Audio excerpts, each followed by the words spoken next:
want all of you fucking marks out there to always keep it kinky.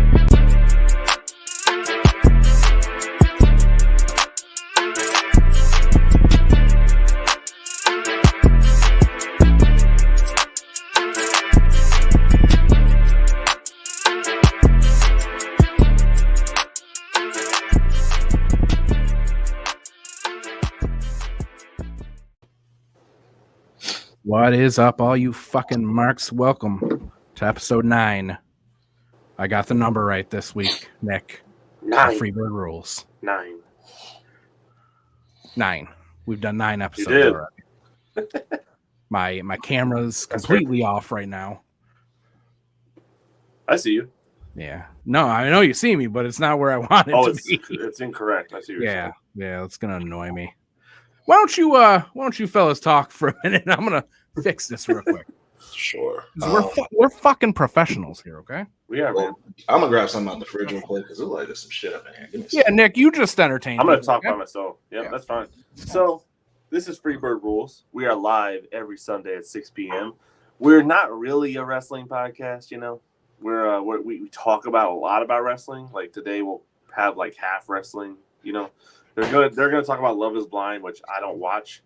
So I don't know what I'm gonna do for like an hour and a half because that's how much they spent last week talking about Love Is Blind. So I don't know if they're gonna do that whole hour and a half this week. But at least 45 minutes. I'm just gonna be sitting here, hopefully eating dinner and drinking this new V8 drink I found, which is out of this really cool cup that I have, which is made out of recycled stained glass that I found at a thrift shop.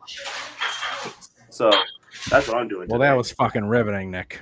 Hey, look, you guys gave me 5 minutes and a live mic. I don't know what you want me to do. Listen, yes, we talked about Love Is Blind for an hour and a half, but we also went over 12 episodes. We're only going over one tonight. And that episode was just a recap of the other 12 episodes, right? No, it was a reunion episode. Oh, we talking about Love Is Blind? Yeah, we're gonna bang that out real quick. Talk about the reunion a little bit.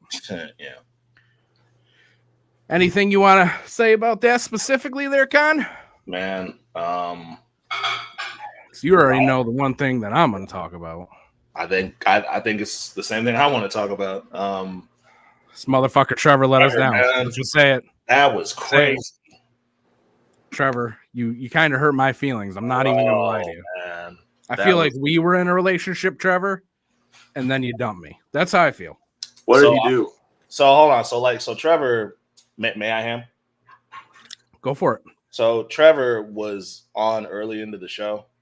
And I mean, if you just to recap what the format is, it's a house full of guys, a house full of girls, and they meet each other, but they don't see each other. They just get to know each other, and they determine whether they want to be with you based off that, right? So Trevor, homeboy at the top in the center in the blue polo, he was like, he came in and I mean, when he showed up, we were rooting for Trevor because his whole thing was, hey, look, I'm not just the big meathead jock. You know what I mean? There's more to me. There's layers, right? And he kind of won me and Ham over because we were like, okay, this guy, he's legit. He means this shit. He seems like a good guy. He was talking to Chelsea, which is homegirl on the far right in the center row with I want to say that's like a nude dress. A beige, if you will. A beige dress. So Trevor's talking to Chelsea, but at the same time, Jimmy, who's on the far left, adjacent to Chelsea in the green suit. Trevor and Jimmy, although they're friends, are both talking to Chelsea at the same time. And again, we were just rooting for Trevor. And then the reunion show happens. Oh, by the way, let me back up because I'm jumping all over the place. Chelsea picks Jimmy over Trevor, right? So that just adds to it. Like, damn, man, this poor, nice fucking guy. That's what we're all saying in this whole thing, right? And then the reunion show happens. Mind you, I'm watching this with Sheila. I'm watching this with Nick's girlfriend, Kat. Shouts out to Kat. So hold up, though. Before we get into that, Con. So, after the show ended, and ended up coming out that Trevor had a girlfriend when he went into the show, right? Yeah, big detail. But what they were saying was, what his excuse was, hey, I had only been dating this girl for a couple weeks. That's right. The opportunity to come up on the show came up. We discussed it. and decided that I would go on the show. Right. So that's what we thought it was. Continue. That was a story. Continue, Con. So I'm watching this with Sheila. I'm watching this with Nick's girlfriend, Kat. Shouts out to Kat. I'm watching it with our friend Audrey. Trevor comes back. They're talking to Trevor. And they go, yo, Trevor, got some stuff we need you to explain. And they pull up. You know him, you take it from here because I don't want to butcher it. So the whole reunion show, something that they were loving to do the entire time was pull up receipts. Nick Lachey and Vanessa Lachey, they were very into pulling up some receipts and calling people out and making them look stupid. And they had a lot. They had a lot. They pretty much brought out, hey, you know, it's been going around the internet. You had a girlfriend. She sent in some text messages. Let's take a look at them. And basically, it happened before they showed the before text before he went in, where he was basically saying, hey, you know, I hope you understand, you know, this is all just for show. I'm not, you know, when I get out, we're still going to be together. I love you, blah, blah, blah. After the show ends, he gets dumped, you know, we all feel bad for him. And immediately when he gets his phone, he starts texting her again saying, hey, I'm coming home. I still love you. We're going to get married. Yeah. How did they get those? She sent them in. Yeah. She went on TikTok and like basically was a whistleblower about it. And then she sent them in. Yeah. And he just sat there quiet, stumbling. He couldn't really think of what to say. Bro, he didn't know what to say. He didn't know what to say. There was nothing to say. And then he basically just said, hey, I can't, there's nothing really to say. You know, if Chelsea, if you want an explanation, you know, I will talk to you personally about it. You know, he said he did love her. He did fall in love with her, that him and this girlfriend were apparently very toxic together. And that's what this was about, was just, you know, they were toxic together in the beginning where they fell in love and it wasn't a bad relationship. And when he got out, he was emotionally wrecked by the fact that he got dumped. So he immediately jumped in with this girl again because they were toxic and that he needed therapy himself. Wait, and then he said, didn't he just say he was dating that girl for only a couple of weeks? And then he saw he's in love with her? Right, exactly. So he said when everything came out about the ex-girlfriend, he said this is what the situation was. Then she sent in the text messages, the receipts, and it was clear that was not what it was. To Nick Lachey. Yes, which they showed right on the TV. We got to read them all. Hey, listen. When your life comes to a point where Nick Lachey's got you in a corner, you got to reevaluate some things. Listen. So homeboy was so uncomfortable that he basically said, I don't want to be here anymore. Can I leave? And he just got up and left while the rest of the ran out of there. He ran out of there. Yeah, got up and walked out immediately. Wow. Bro, it was nuts because we're all sitting there watching our jaws just drop because, again, we were like rooting for this guy.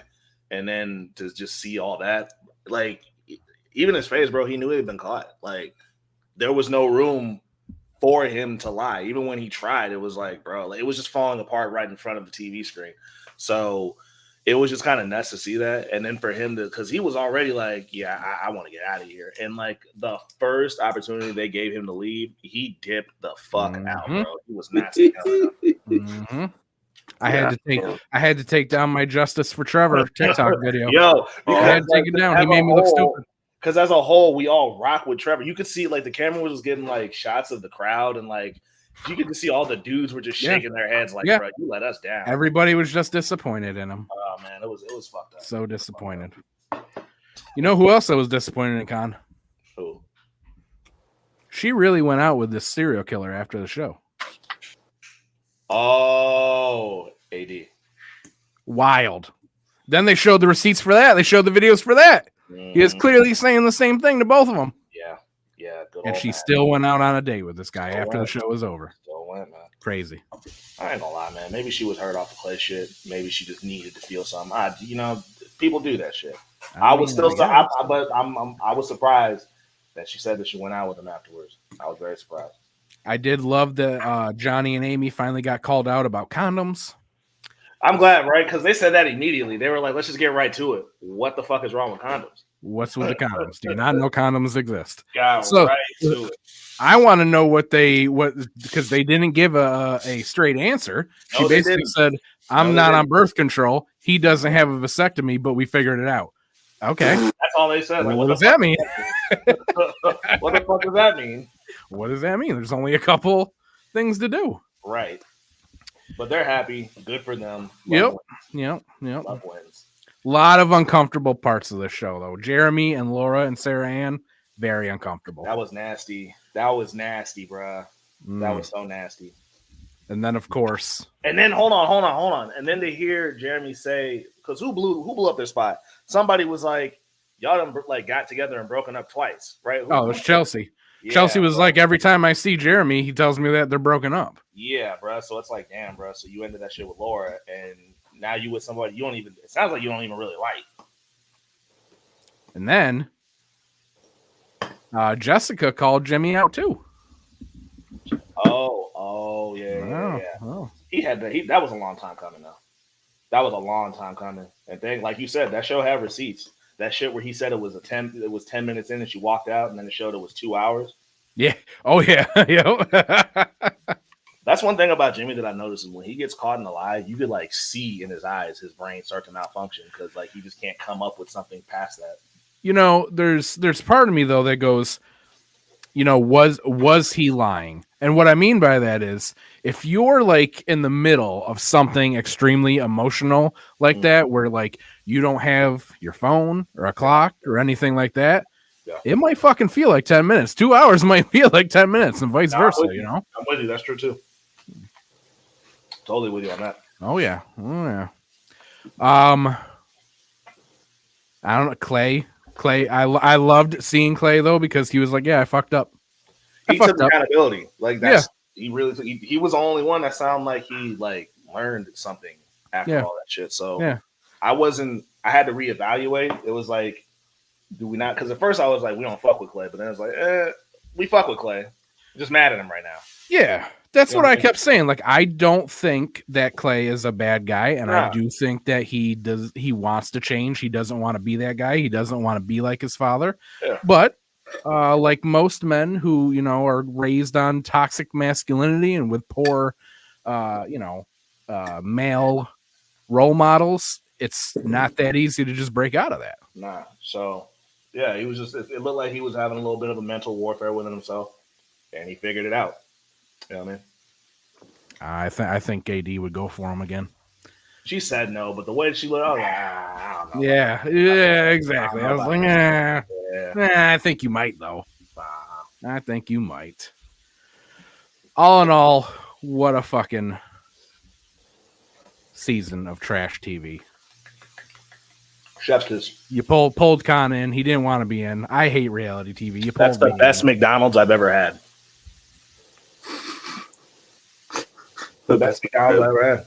I got you. Well, I ain't gonna say the best McDonald's I ever had. The best McDonald's I think I ever had was probably somewhere in the Jersey Shore region. But this is some pretty good McDonald's right here. Okay.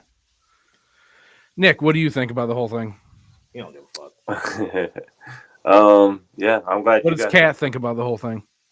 Kat, I can ask her if you want, but she doesn't want to be on. Where's Sheila at? Right, where's Sheila think about? She'll actually jump on. She ain't give a fuck about it either. Hi. She ain't give a shit. Hi. So what'd you think about the reunion? You didn't watch any of the other episodes though, did you? No. I don't know. What I really liked about the reunion was actually how Vanessa and Nick held everybody accountable to what they did. Oh, it's like they called everybody out. They went through every single interaction that raised questions and brought a lot of like humanness to the show, because they kept repeating like, these are people's lives. You guys are sitting here and saying like, oh, it's entertainment, whatever, blah, blah, blah. It's just TV. But it's not just TV. Like, this is real life for these people. Mm-hmm. And I think because I hadn't watched any of the other ones, or any of the other episodes before the reunion, that interaction of like, hey, this is real for these people that are actually looking for love, that would have made me go back and actually watch the show, which I'm tempted. You know what I mean? Like, because of that specifically, I'm tempted to go back and actually watch the show. Yeah, I think you should. Yeah, I think you should. It's not. It's I mean, you very know how it ends, but there's 7 seasons or 6 seasons, so Hey, it was an interesting watch. interesting. It was an interesting watch. It was interesting. there is a petition going around online to take Nick and Vanessa Lachey off as hosts. So Boo. apparently Why? this happens every season. I don't know. People don't really like them as the host for some Also, reason. What was it? Who's Sarah Ann? Sarah. Fuck her. Yeah, fuck Sarah. Exactly. We don't fuck with Sarah. Exactly. We don't fuck with Sarah. No. Con. So this, sorry, Hambone. This is this is like an editing thing. But when I was editing the clip of you talking about Sarah Ann, literally, I made the caption. I don't know if you read the caption, but like that's what. So I played the whole thing as I got it done editing, and she's like right behind me, like walking around doing whatever, and she was like, "Talk your shit, Hambone. That's right." She was like, "Fuck her," and she was like, "Sarah Ann's such a pick me," and I'm like, "Oh shit." Yeah, I was she like, is. All right, bet. She is. I was like, I just thought that was so funny. I was like, I'm making that a caption. I was like, that'll just be between us. I think the general consensus is fuck Sarah Ann. Yeah, we don't fuck with Sarah Ann. No, this podcast does not fuck with Sarah Ann, and you shouldn't either. That was bullshit. Yeah. All right. Nick's bored. You guys do what you want to do. Nah, but shouts out to Hambone, bro. He spun me. All right, now I get 16 minutes to talk about football. So, Oh man. Oh Well, guess we'll move on to headlines. Okay. Oh man. Oh yeah. Forgot about this. We didn't really talk about this. It's been like 2 weeks. We haven't done headlines in a while. So No, we got some things in there that we just haven't discussed. I mean, I still don't understand this though. I kind of do, but it's not for the reason everyone's saying it is.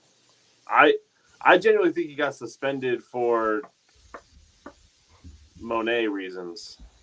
Honestly, I really think this is more of a political play to make. What's the point? Why not just fire him then? Yeah. Well, I don't think they want to fire him. I mean, I think something actually happened with Jeff Hardy, but I think a lot of things have led up to this, and then that with her coming into the company, I think kind of made this into like we're suspending you, because have they even said how long he's going to be? No, but see, I do wonder about that, because when that came out originally, Sammy got sent to some kind of like sensitivity training. He apologized to her, and she accepted it. Yeah. So I mean, maybe, but I could be wrong. I really could be wrong. But my whole thing about it is, they're saying, okay, concussion protocol wasn't followed, and he shouldn't have hit his finisher. So the question is, if that's the actual case, who is responsible for the concussion protocol? Is it the wrestlers? Is it the refs?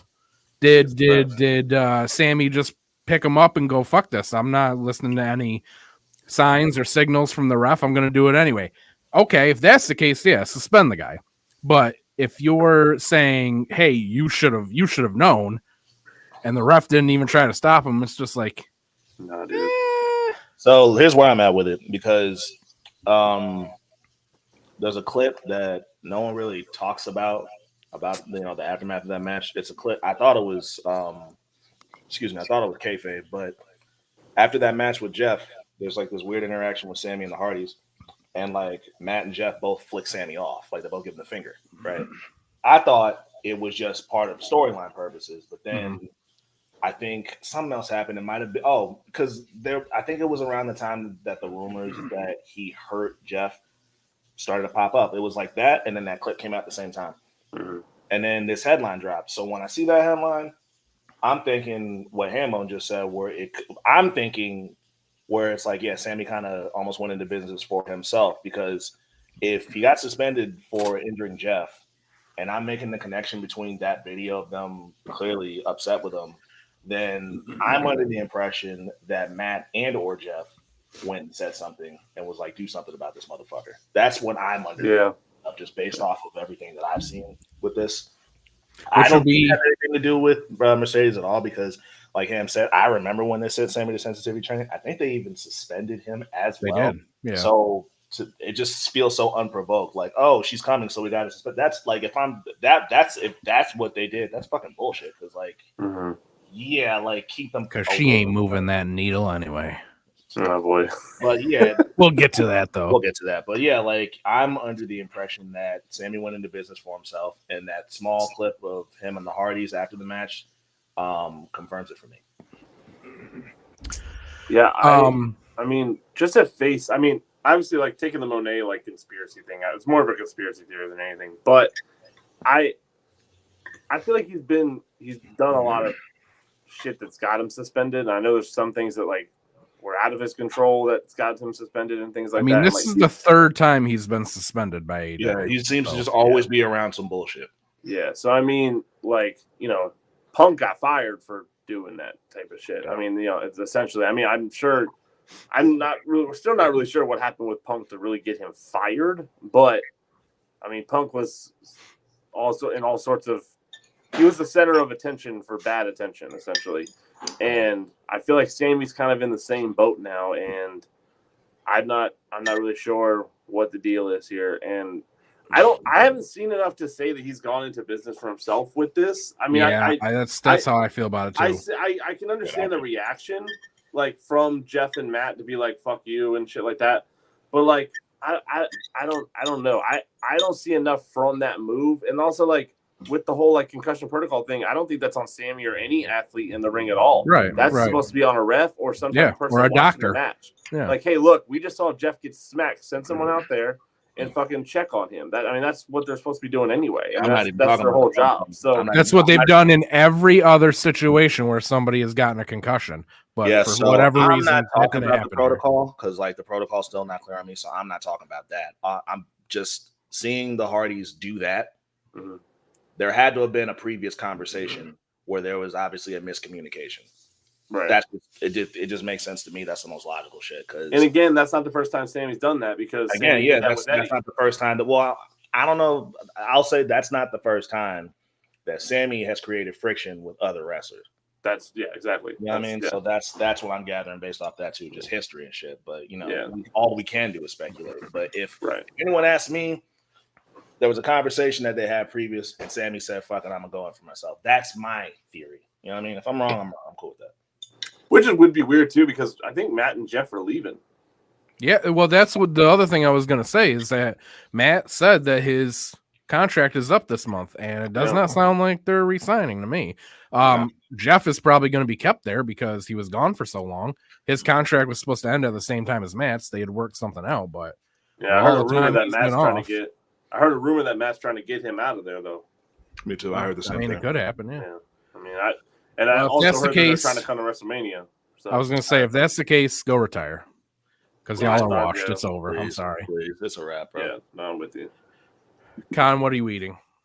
It was like a little like breakfast-ish bowl, like potatoes, egg, turkey bacon, like relatively healthy protein-based meal. Sheila made it for breakfast this morning. She had leftovers, and I was just really fucking hungry. So Liv Smorgan, huh?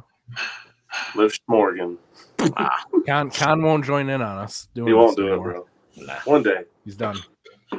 One day. I did that on the old show. This is the new show. That's how I feel. Oh, wow. Wow. Yeah. I mean, we So can we're bring living in the over past, some man. things. We're living in the past, Hambo. I guess so. Y'all know a little bit. How do y'all feel about this? Because Don't bother me. They don't bother me. Yeah, I mean, it doesn't really bother me either. They don't bother Like me. I mean, you look at other sports that are inside of a ring, or even other wrestling companies do this, where they put the sponsors on the mat. I mean, it doesn't. I think the prime, like with the bright colors and shit, like this is a little distracting.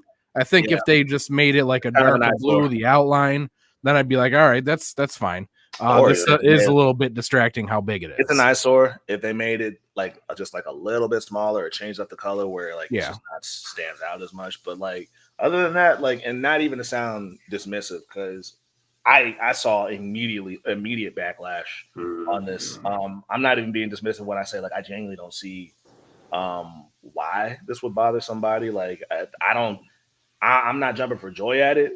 I mean, I'm going to tell you why, Con. Yeah, like here's what I'm thinking. I feel like I'm missing something. To me, I see it. I'm like, again, like my only quote unquote issue, if you would even call it an issue, is that it's kind of an eyesore. Like I'm not looking at, even just in this photo, I ain't looking at shit else but that.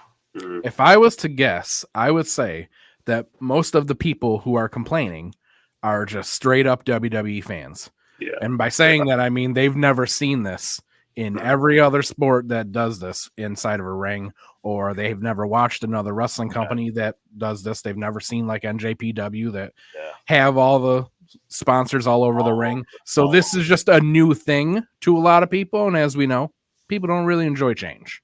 So No. I agree with the colors. I think I would definitely prefer like monochromatic, just black and white, or just black with like transparent, and just like you can have the bottle. I don't care about the bottle thing, but the red into the blue, that whole thing is a lot for me. And this might just be what they did for today or that day, you know. So like I'm not even saying that that's what's going to happen, because like the way. I mean, UFC, like their ring has colors, like they have the big monster logo with the green and everything. But like with AEW, they had the DraftKings, but it wasn't all green and orange. It was just black letters, which I think was a lot better, because it's there, but it's also not so vibrant. And so I think if they did more something like that, I think it'd be a little more like, okay, this looks really good. Like it blends right in. Like it should blend in, but also it's there at the same time, because it is a marketing tool. So you need to be able to see it and read it and know what it is, but it doesn't need to be so in your face. I'm surprised they haven't done this more, because they've had so many Slim Jim Battle Royales and stuff like that. I'm surprised there wasn't just a big old Slim Jim logo in the middle of the ring before. So the fact that they're the first ones to do it, and also Logan's part of WWE, so like this is like it works both ways. Yeah. So it's like this makes the most sense for it to be his brand there. You know, like, I think that's what I don't understand is like when you tell me that like wrestling fans are used to saying that, okay, like I didn't even think about that. Very true. Mm-hmm. The backlash I was seeing consistently was like more so like, why does he get that? And I'm just like, he fucking works there. Like he works there. What do you mean? And for all we know, he fucking paid for it too. Like that's the whole point of like sponsorships. Like I think he definitely paid for it. Yeah, I don't think he got this for free. Yeah, at all. Like at all, bro. I think it just. He was the first one because he's on the roster.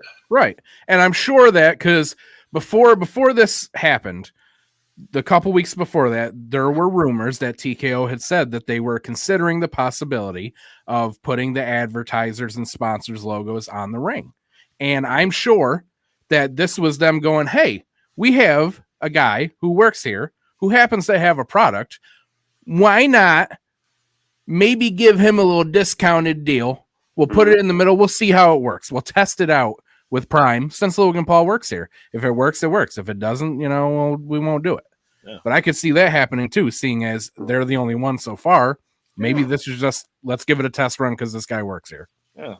That's fine with me. Yeah. I genuinely didn't get the backlash at all. Like, I hear what you're saying, like why it happened, but I don't understand that mentality and that logic of thinking. So, but I like it. Yeah, I don't got a problem with it. Woo! Well, I'll be back. Keep talking. I'll be back. Go ahead, Nick. Hold on. Let me not make that perceived a certain way. I just want to get this off my desk. Y'all talk. I'll share my opinion. Well, Con and I are of the same opinion. So, Nick, go ahead. So I always like Sasha. I can understand why there's the sentiment of like she's kind of like she's not as like great as like a bunch of other people, but she's a big star. And like I like Mercedes the person because I've seen her act in a bunch of things. She was actually she played a Mandalorian in Star Wars, which is really cool to me because that nerd. Yep, fucking nerd. I watched it too, but you're the nerd. Hey, listen. So, but like I think this is just cool. Like I don't have a grand opinion of this. We knew it was going to happen. I saw a lot of people like really like still like, oh, is Mercedes going to show up tonight? Like, which is wild because as soon as they announced the name of it, I knew what was happening. So the fact that you didn't catch on is a little on you. But this is cool. That's more star power. They've signed a lot of fucking people in the last like 3 months, and a lot of big like names, a lot of people that are bringing eyes to the company, not just good people. I mean, they are good people, but they're they're big stars too. So that's the good play for AEW. I think there.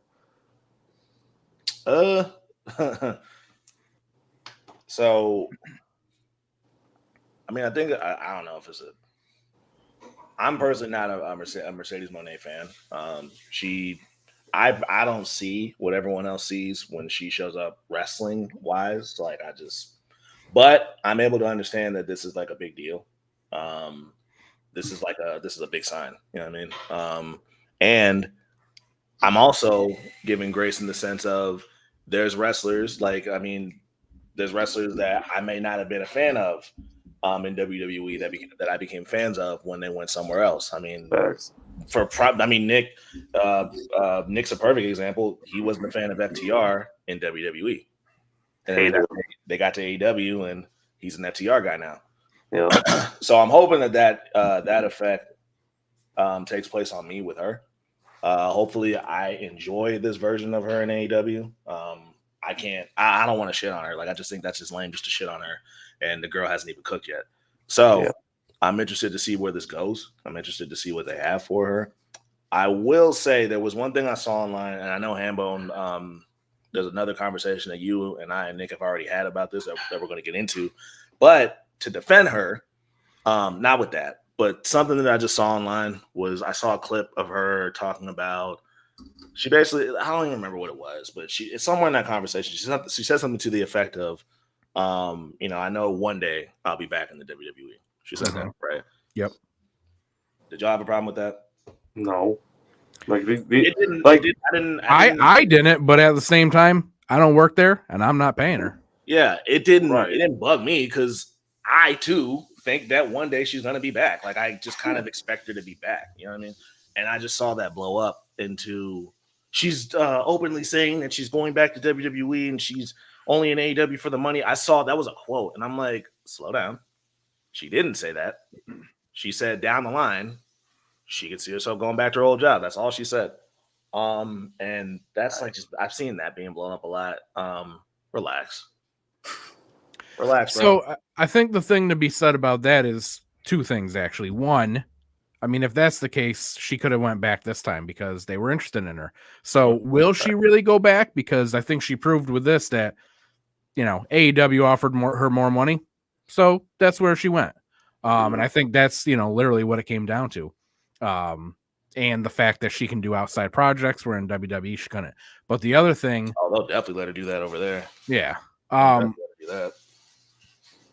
The other thing, though, is something that I completely forgot in the past few seconds I was talking. So the other thing is she said that. She said that in an interview, but she said it before she debuted. Yeah. My immediate thought was when I read it was not, oh shit, she's, just here to, for a couple years and then she's going to go back. My immediate thought was, yeah, I know that it's the worst kept secret outside of CM Punk debuting that she was coming back, but maybe she said it just kind of as a way to kind of throw people off maybe a little bit. Like, oh, is she actually coming? Or is she going to go back to WWE? Because everybody knew she had talks with WWE again. That's true. Yeah. So that's the other thing is what was the intent of her saying that? Was the intent actually that she's like, yeah, I'm just going to be here for a couple of years and then I'm going back? Because that's a little fucked up as somebody, if I were her boss. Or was the intent, hey, I'm going to say this because I haven't actually shown up yet and I'll try to throw a couple people off? So, I mean, you got to think, I mean, how old is she? Probably only like 31, 32, 30, somewhere in there. 30, maybe, if even. Early 30s? I mean, something along that range. As I look that up, I'm going to But, I mean, Cody's opened the door to these people going back and forth between companies and just doing 32. 32. So, what, Man. Okay, so in fucking 15 years, she'll be fucking 47, right? Like, who knows if she's even going to be in AEW wrestling or doing anything? Who's to say that AEW's contract with her doesn't end and she just goes right back to WWE to be some sort of manager or something? Like, these wrestlers can do anything, especially with this, like, flip-flopping of, like, Andrade's a great example. Andrade was in WWE, went to AEW, and now he's back in WWE. Like, these wrestlers just are doing that now. And I'm fucking cool with it. The only people who aren't cool with it are these tribalist fans. But I don't find an issue because like she's got so much more time in her life. Who the fuck? She's gonna be AEW lifer all of a sudden? Right. Like, is that what we're expecting out of her? Is just because she signed this contract, she's immediately gonna be AEW lifer? Like, I don't understand that like mentality of like why people are. Yeah, I agree. Don't Yeah. put the. I don't think, and I'm not saying we're doing this, but just the people that are putting expectations on her. Let the woman cook. Yeah. I mean, whatever we expect from her could be totally different than what the fuck she expects from us. Right. Yeah. Again, as fans, I don't think that should matter to us. But again, Right. if I were a boss, I'd be like, oh, okay. Well, you don't sound like you really want to be here for a long haul or help this company, you know. I can understand that. But we as fans, we shouldn't give a shit. She's gonna go wherever she's gonna go, you know. I think more so it's like I think this with all companies, not just wrestling companies, but like if you really want to make sure that someone cares about your company and your product and whatever it is, then you need to treat them as such. Like, so like, because if she comes in here and she's treated like shit for 2 years, why the fuck would she stay here any longer? Sure. Like, but again, that's my thing. And I'm not saying that's what AEW does, but like we've heard that with all sorts of different people, like or like it's just not a good fit or whatever it is. Like if she comes in here and like a bunch of other wrestlers and does nothing while she's here, why the fuck would she not go back to WWE or anywhere else? Sure. She was doing so much good stuff in WWE, and then that shit happened, and then she left. So if she comes here, does nothing, would we just expect her to be here to be a company person just because she's here now? Like, no, like she's doing nothing here. She's not being treated the way she's supposed to be treated.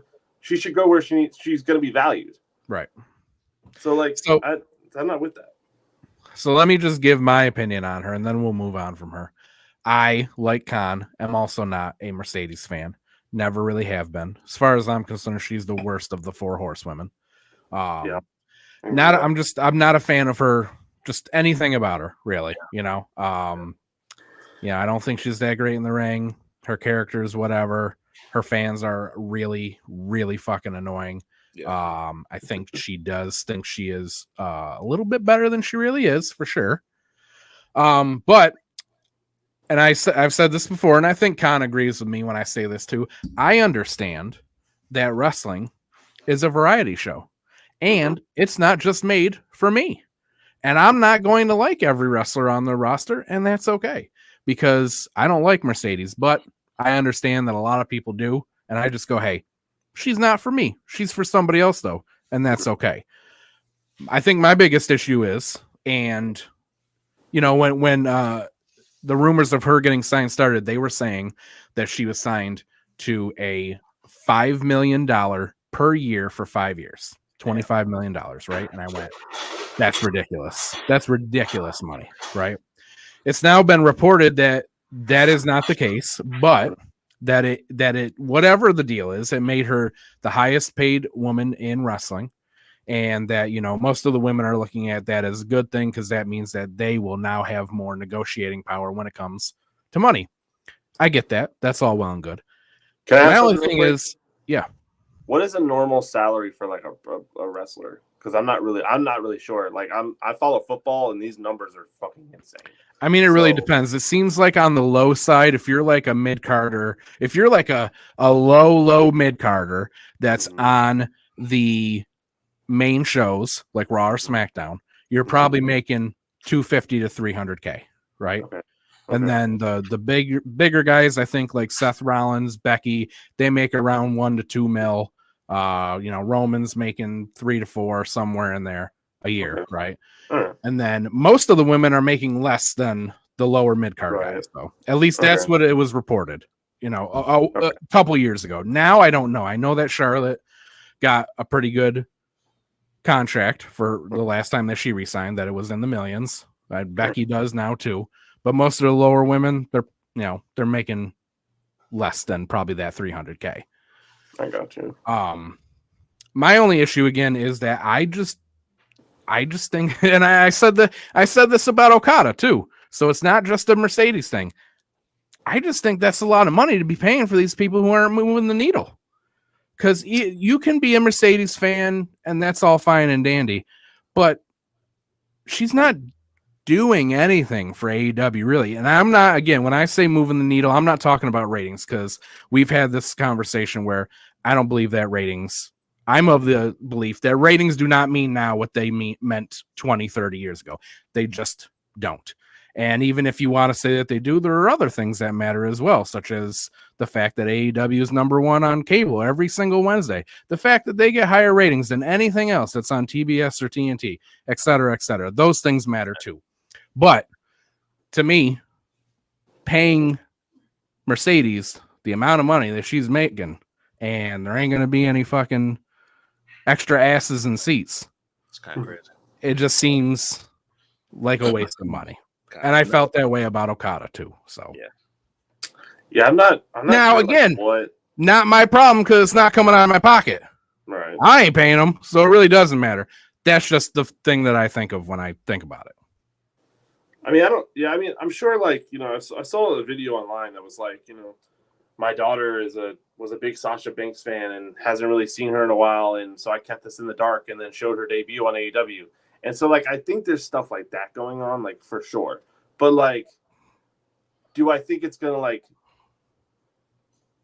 put AEW on some big-ass trajectory? No. And I don't know of any signing that's really going to do that. I think the product's really just going to have to – the product and the opportunities, like, All In London and stuff like that, that's the stuff that's really going to put them into a different stratosphere. I mean, I think that's stuff like that is really, you know, gonna do wonders for them. I don't think there's any really particular signing, you know, unless they went and got the fucking Rock or something. Right. Which the Rock or John Cena or something came over to AEW. Okay, that might do it, but you have to get those two guys onto your platform to really, like, do something to that trajectory. Because as big as Will Ospreay and Okada and Mercedes Moné are, that's not bumping you to a different tax bracket. Right. Like, I don't think so. And when we talked about this, that's what I said too. The issue is not the wrestlers or the talent that AEW has, because they have the talent. They got the wrestlers. They got to do something about the product. You know, that's where we're lacking right now. For whatever reason, that's where we're lacking. I mean, there are a lot of reasons, but that's where we're lacking, and that's why they're not having that trajectory that they had at first.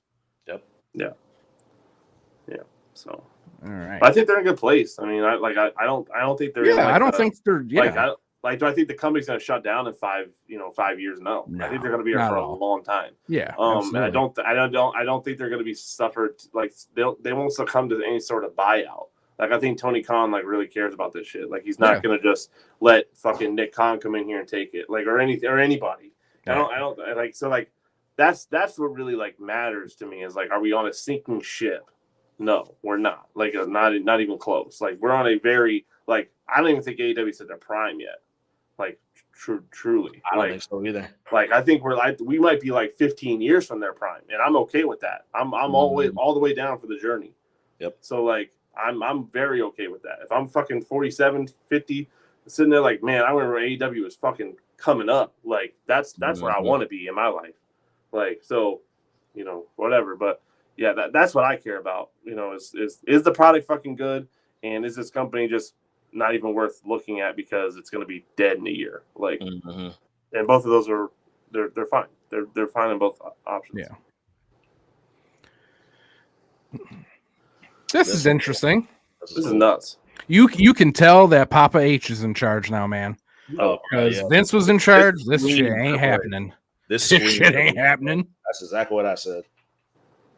It's funny because we thought Triple H was in charge like 2 years ago, and now he's like, we can tell for sure he's in charge now. Like, this got his fingerprints all over it, bro. Yeah, bro. Like, fucking bringing in TNA talent and lending his talent out to indie companies. Like, this is on WrestleMania week, by the way. This is not like just some one-off thing. This is like that's brilliant. Yeah, like, fuck yeah. I don't know what Josh Barnett's Bloodsport is. I've never seen any of that before. I'm not a big GCW guy either. So, but like the fact that this is in GCW as she signed to the company, she's not former superstar. She's there. Yeah. You know, and so it's like this is insane right here. And so who better, right? Who better? Bloodsport.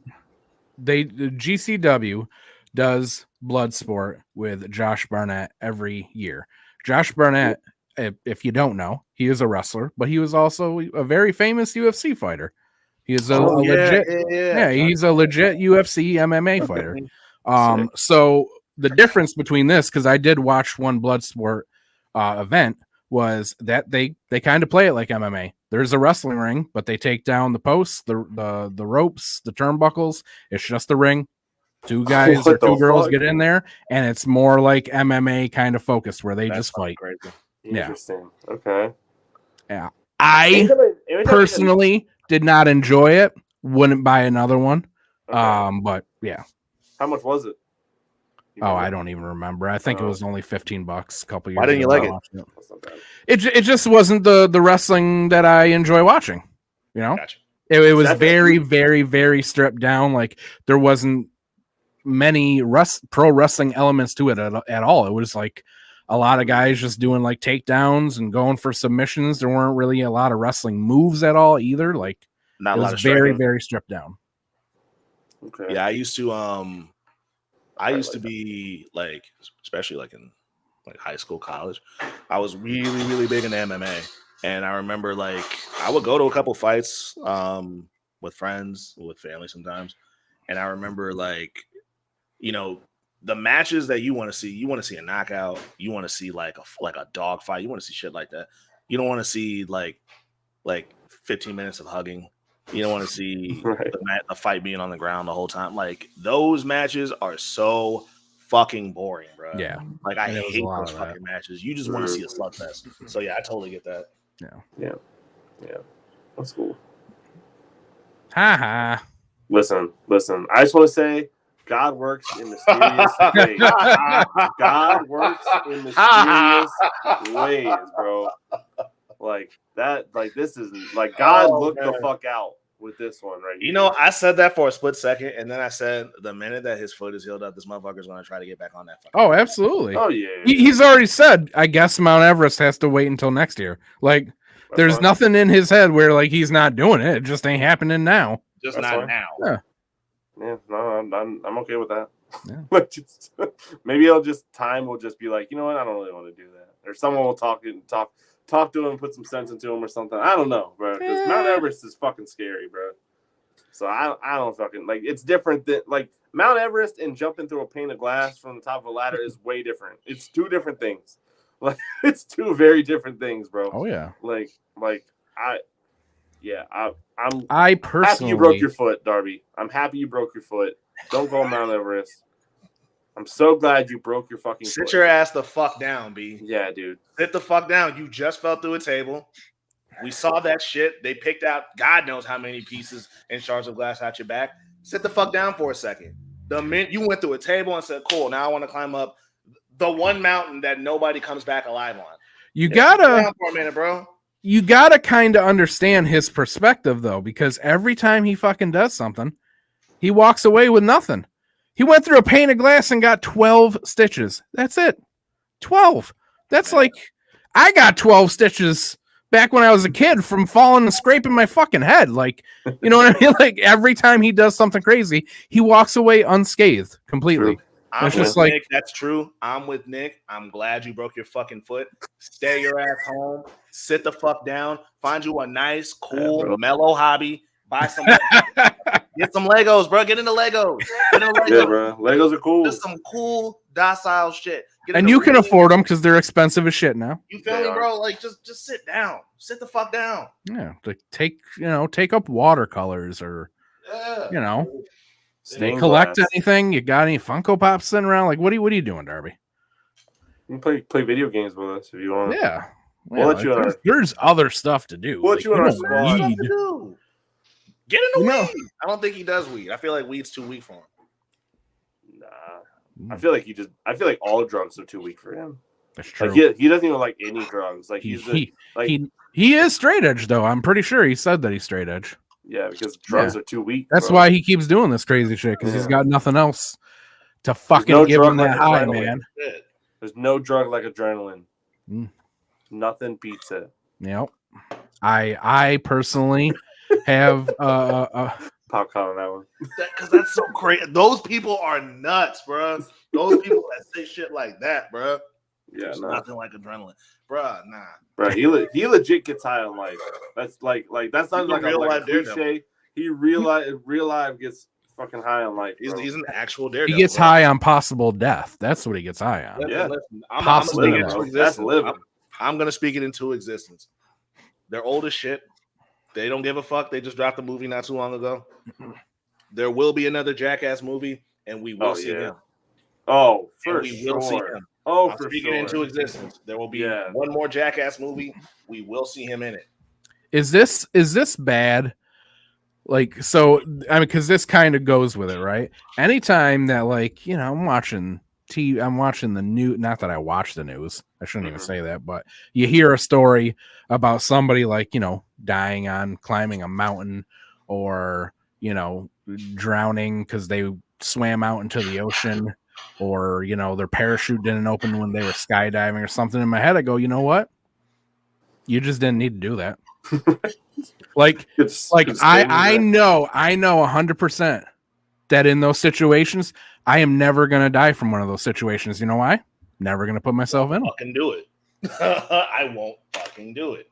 No point. I don't need to do that. I have this tendency of not doing things that could possibly kill me. It's like I You don't have. think he has a handler? A handler? Probably. Yeah, I think he has a handler. Well, who's taking that job? You know what I mean? Somebody fucking crazier than him, and that's scary. Nah, bro. I want to know, like, who's the voice of reason in his life if that person exists. You know what I mean? Like, who would be that voice of reason to him? Who's the person that's gonna pull him to the side and be like, he goes up to him and he's like, all right, so I want to climb Mount Everest. And they just go, okay, couple things. Who's that guy? Well, here, you know who it is, Con? I mean, you know this person. It's his insurance company. I was just about to say, bro. Yeah. His insurance company, bro. Ooh, girl, you looked it up. AEW insurance Oh, company. God. Oh, man. He got real happy about his food right there. Little Yeah, what's flounder the and best? white rice. Oh, he's getting more food now. Oh, stop lying, bro. I'm about to have tilapia with white rice right now. It's flounder with pearl onions and tomato.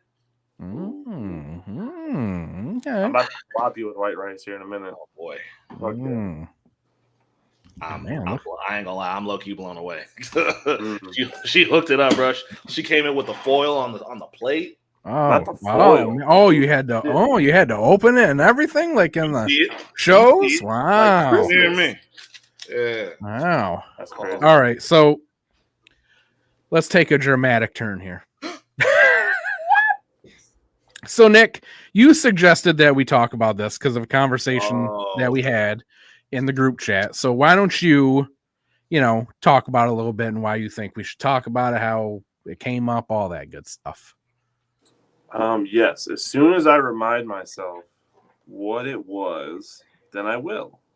About my Facebook post about parents? Yes. Let me find your Facebook post so I can read it, because I know I put it in our chat, right? Oh, that's Handbone chat.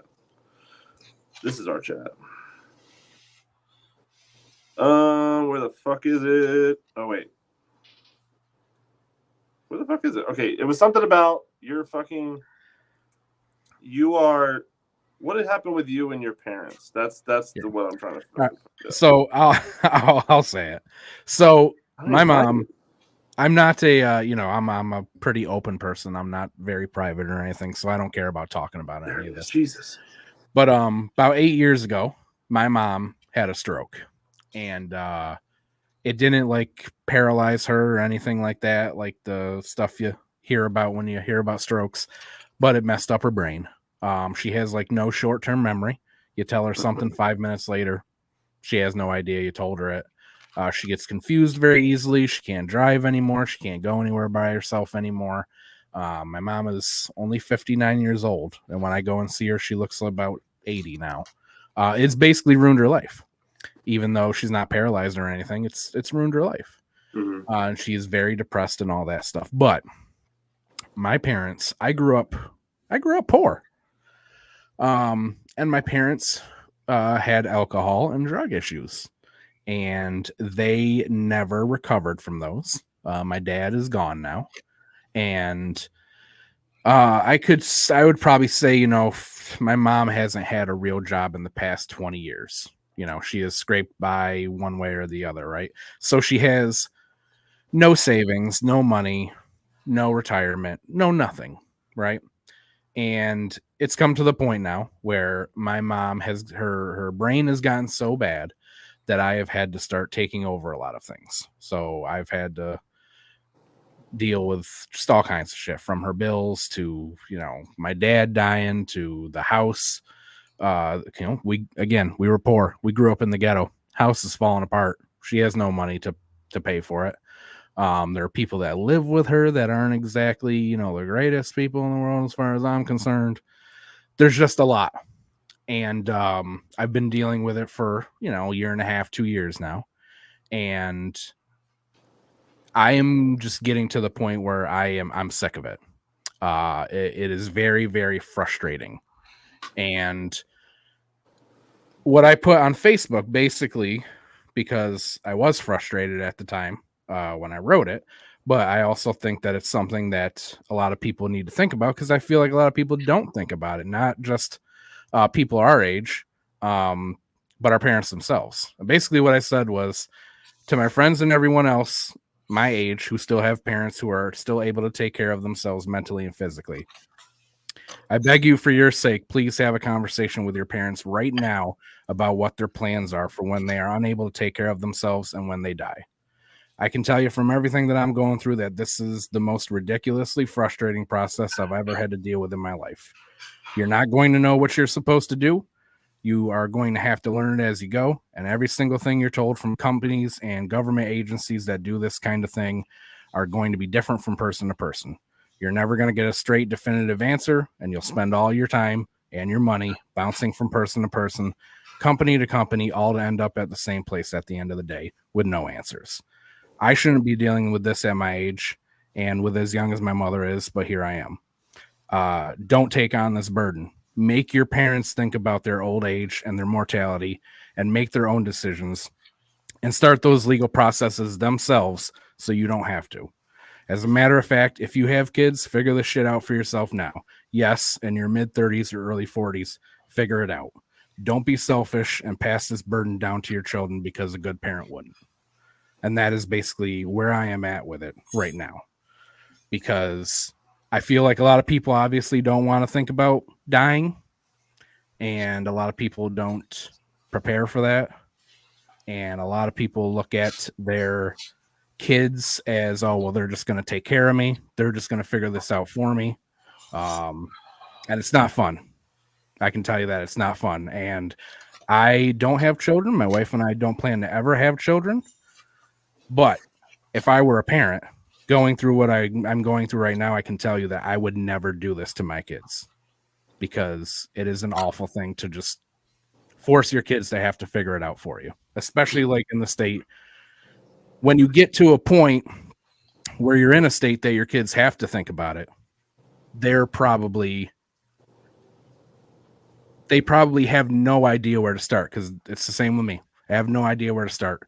I don't get all the information, because my mom's mind is just gone. She has no idea where forms and papers and things like that I need to figure it out are. So you're going to get to a point where you're there, and then your kids have no idea how to even fix it. So it's really something that you need to think about for yourself. And if your parents aren't thinking about it, you really need to make them think about it, to not pass this burden down to you. So that's where that came from. And Nick, you felt that this was something that we could all maybe talk about a little bit. Mm-hmm. Yeah, because I think we're all kind of in the same age range, and I don't know how. Can I ask how old your mother is? She's 59, and I am 36. Okay, so yeah, so it's kind of the same age range with like me and my parents. My parents are 58, I think, and I'm about to turn 31. So they're probably about to turn 58. So they're probably 57 right now. So it's kind of like I can't relate to the mental issues. I can relate to it. My grandmother has the same thing. Her short-term memory is shot, but she remembers like I just went to go see her about 2 weeks ago, and like she probably doesn't remember that I saw her 2 weeks ago, but she knows who I am and everything like that. So I can understand there, but my parents are not in that state at all. I come from a divorced household. Both my parents divorced and remarried when I was 10. So I consider to have like 4 parents essentially. And I've definitely not had any of these type of conversations with any of them. And your post and this conversation has made me think about that a little bit. I also have the grace of having 4 other siblings. So I kind of have like, right. So like I have that to like kind of bounce ideas, and if there's 5 people figuring out things instead of 1, which is incredibly unfortunate, so, but I'm just like, I'm intrigued like how you're navigating it a little bit, just only because like it's just like I don't know. I definitely don't know how to like bring something like that up. I also like your post made me think of more about like along like the ways of like how assets and like wills and things would work in that capacity. And like as far as I know, my parents don't really have a whole lot of assets. Like our parents are not our grandparents. Our grandparents had tons of fucking stocks and bonds and properties and craziness going on, and our parents couldn't really afford any of that stuff. And then there's us who really can't afford anything. So it's kind of like I don't know what, like I think the topic is more so like how to take care of them, right, in there. So that's kind of where like that's like I don't know how to really word it. I mean, more so just like I think people should be thinking about this essentially, and I think that's kind of what I would really like to get out of that, is just to kind of express that more so of anything, and really start like thinking about it and getting on top of it, because especially when you're our age and your parents are getting to the 60s and everything like that, like that's kind of a big deal, especially you don't know when stuff like that will pop, like mental issues and any other issues. Right. You don't know when they'll pop up. They can pop up at any time, so and I think that's really part of it too, is that you don't think about this until you're forced into it. And that's really the problem. The problem is that we should be thinking about it. The problem is that it's a hard conversation to have with your parents, but it's a conversation that you should have when you're able to have it. Because so many of us don't even know, like you said, Nick, we don't even know if they have wills. We don't, and if they do, okay, what does it say in it? What do you want done? We don't even know what our parents want done. Some of us, do you want to be buried? Do you want to be, cremated? If you're getting buried, where's that money coming from? Funerals, not cheap. It's one of those things where, now, like knowing what I know now, I really wish that at some point, 10 years ago or so, I would have just sat them down and said, look, I know this is a hard conversation, but we need to figure this out because you guys don't have money and I ain't rich either. So what are we doing here? And I think with the fucking, not to get like all that, but like with the way things are going in the country, like money's not just going to come out of anywhere, sure. Like it's just getting worse and worse and worse. So it's like, even the next generation of like kids who are like 18 now really got to have this conversation like today, because who fucking knows where all that money's coming from, dude? Right. And like, I can probably tell you right now, knowing all my parents, that they don't have any sort of will, they don't have anything like that. And I'm sure my grandparents are still alive, and I think they're probably dealing with some of that now, because my other grandmother also has like extreme Alzheimer's. She doesn't know anything, like she doesn't remember anything, and like it's really nuts to see. But like I know like my mom is dealing with that, and so it's like a great question is like, where is all this money coming from? Like that's the biggest question, is just like, how is this stuff gonna get done? Because if you don't have money and I don't have money, and like we're like nothing, like none of my siblings are like in a good place. Like probably the best well off of any of us is my sister, and she just isn't much more than anybody else. And so it's like, where is it coming from? Right? How is this getting done? And I think that's really the conversation, and and hopefully your parents care about it, because I can definitely see a scenario where your parents just don't give a shit. Well, I mean that's the scenario that I am in. I mean, like I said, my dad is gone. When it comes to that, one of the other things that I don't think people talk about either when it comes to this is the resentment and the guilt. Yeah.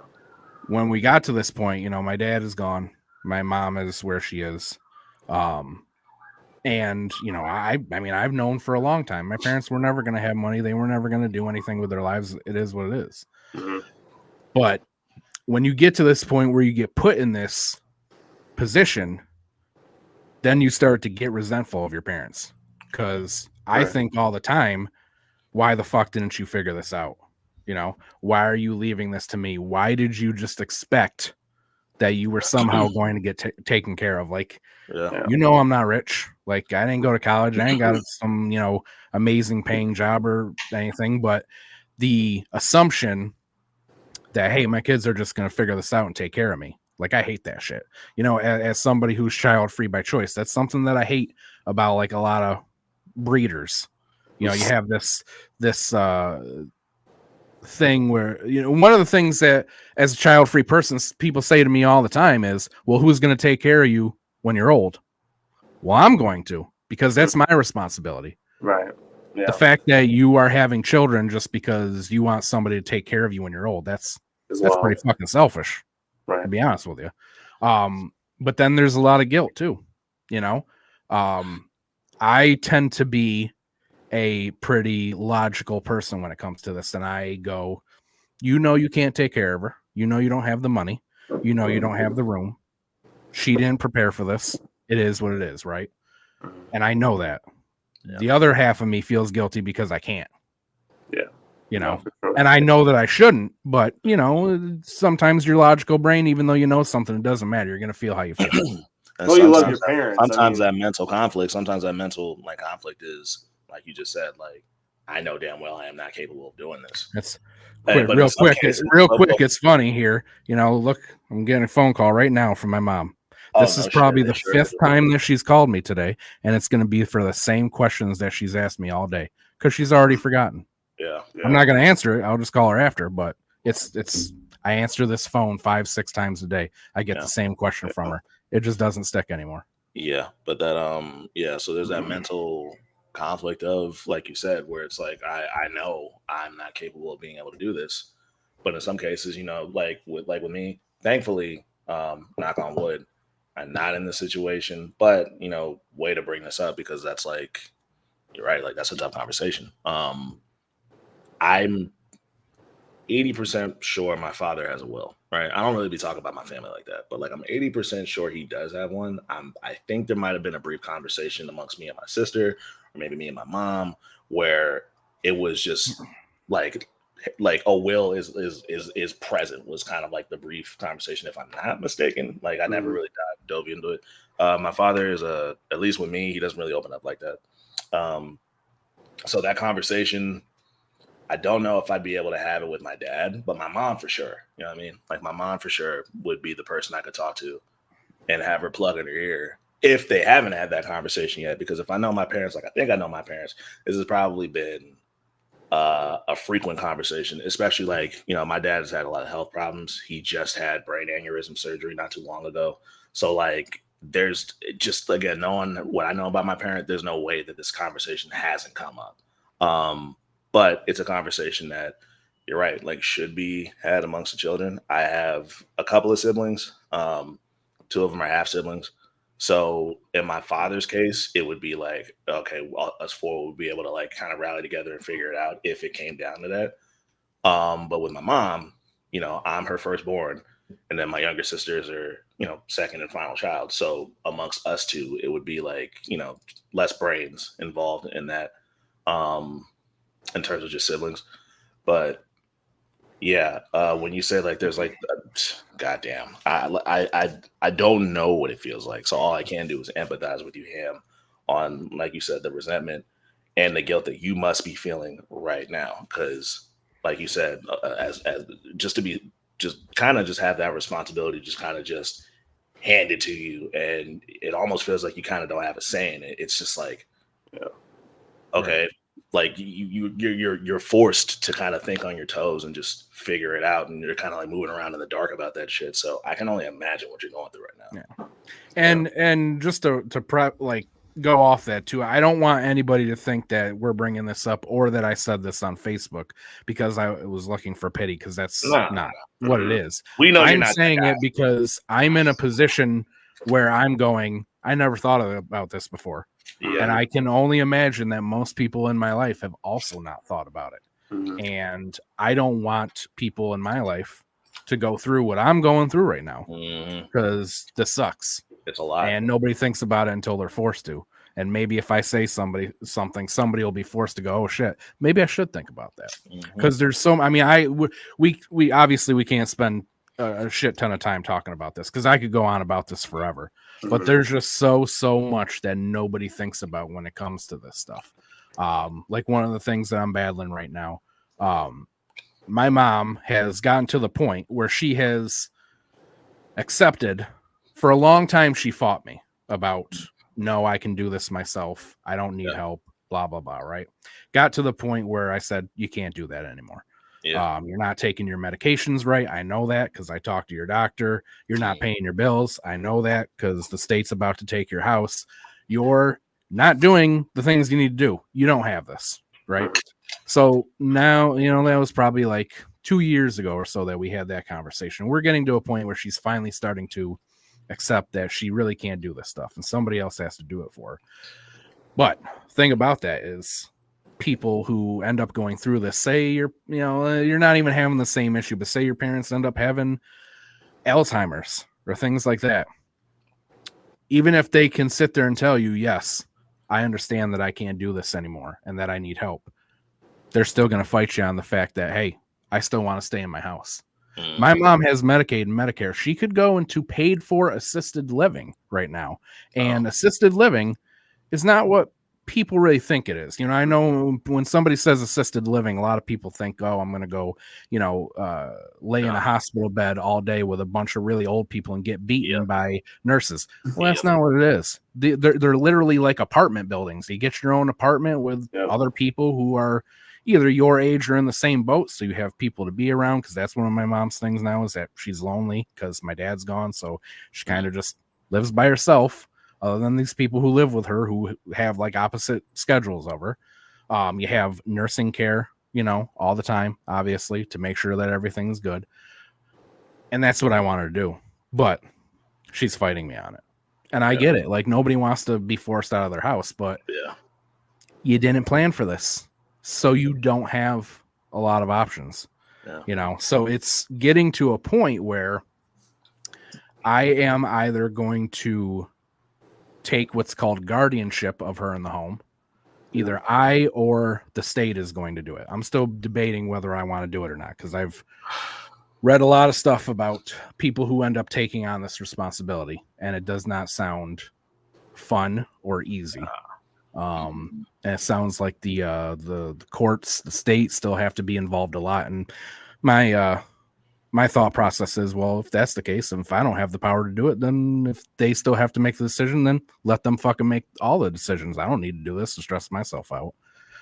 But it's getting to a point where either I or the state am going to take guardianship, so that we have all the information all the time. So, and what guardianship means, there's a lot of different things. Again, people don't think about these things. People have a will, that's going to tell their kids or anybody, this is what I want done while I die, but then you got to consider that you might have to issue somebody to be your healthcare proxy, which means they're going to make the decisions for you when it comes to your health stuff, or they could be your POA, your power of attorney. That means that they're going to make money decisions for you. Or you get up to guardianship, which means I am in charge of this person, period, of everything. And it's getting to the point where either I or the state am going to do that. And when that happens, she's going to be forced into a home. And that's another thing that's giving me caution about taking this on. Because, again, I grew up in a messed up home. A lot of stuff happened as a kid with two alcoholic and drug addicted parents that I wish hadn't happened. And my dad and I never had a good relationship. My mom and I, we are very up and down. My mom very much was the better parent. She loves me. I am the best thing that's ever happened to her.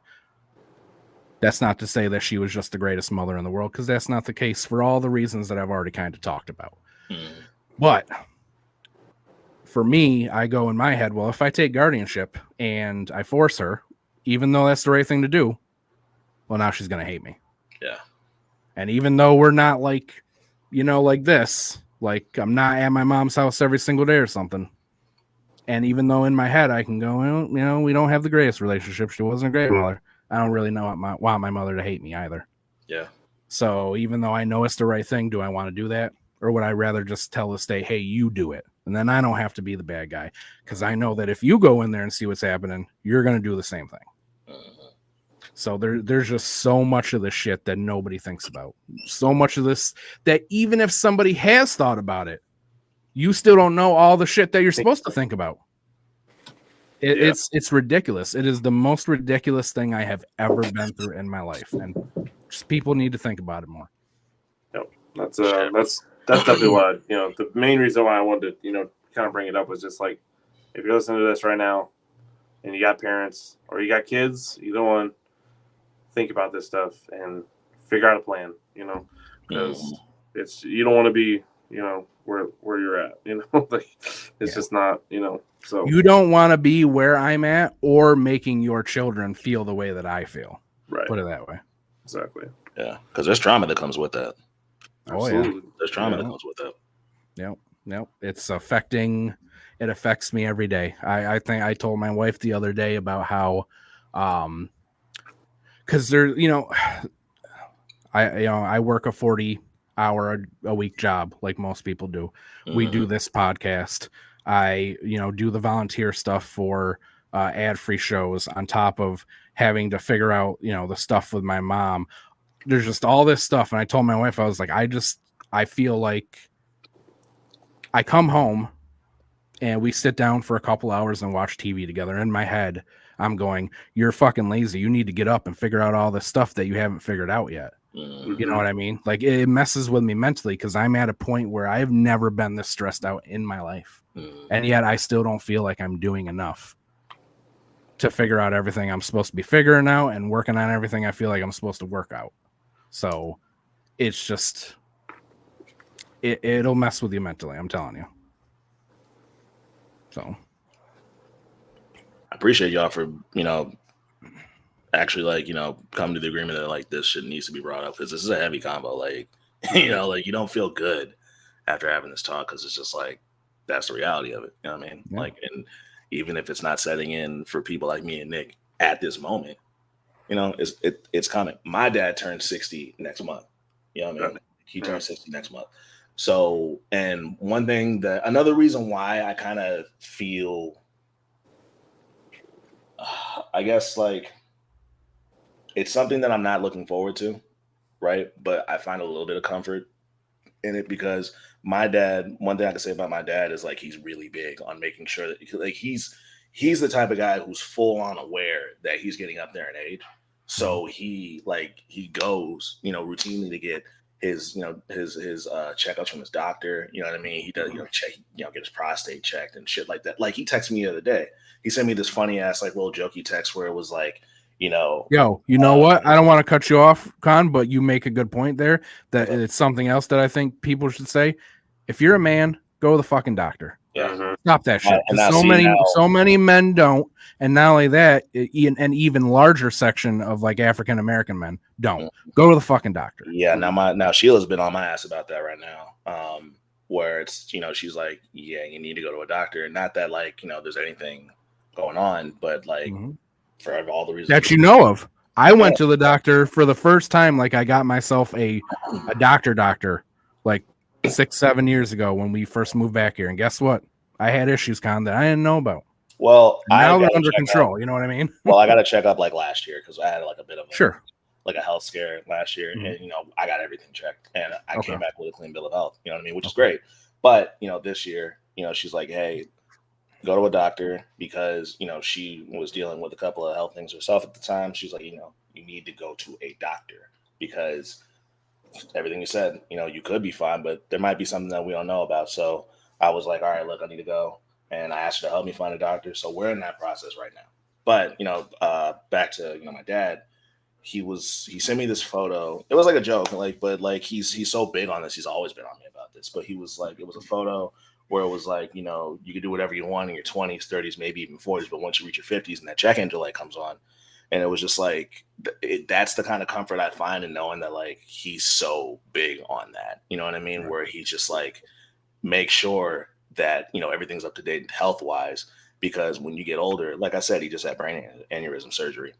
But, he'll be like, this is why you need to make sure that your health is, up to date, make sure that your health is, fine tuned, because you don't want to be in the doctor like I'm in the doctor. So stuff like that, like it feels good knowing that he's on top of that in the way that he needs to be on top of that. Yeah. I do want to say that I appreciate you guys for sharing, different things. I appreciate you guys agreeing to say, speaking on that stuff. And I'm glad as a podcast that we're able to do that. And as friends, I mean, I'm glad we're able to, speak on that stuff as well. Yeah. And that we all feel comfortable in, divulging very personal stories and information to our fans and audience. So, yeah.